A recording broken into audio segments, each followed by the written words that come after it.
మాజీ సీఎం జగన్ సత్తెనపల్లి పర్యటన వేళ దురుసుగా ప్రవర్తించిన మాజీ మంత్రి అంబటి రాంబాబుకు బిగ్ షాకే తగిలింది.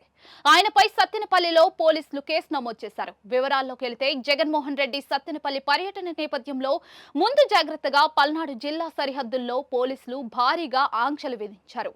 ప్రతి చోట బారికేడ్లు పెట్టి మరీ వైసీపీ నేతలను అడ్డుకునే ప్రయత్నం చేశారు. ముఖ్యంగా కంటిపూడి వద్ద వైసీపీ పార్టీ నాయకుల వాహనాలను కార్యకర్తలను పోలీసులు అడ్డుకున్నారు. అయితే అదే మార్గంలో వచ్చిన వైసీపీ మాజీ మంత్రి అంబటి రాంబాబు పోలీసుల తీరుపై అసహనం వ్యక్తం చేశారు.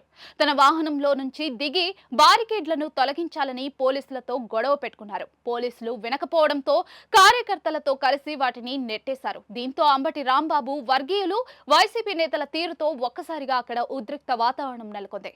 ఇక వాళ్ళందరినీ కంట్రోల్ చేసేందుకు పోలీసులు చాలా కష్టపడాల్సి వచ్చింది.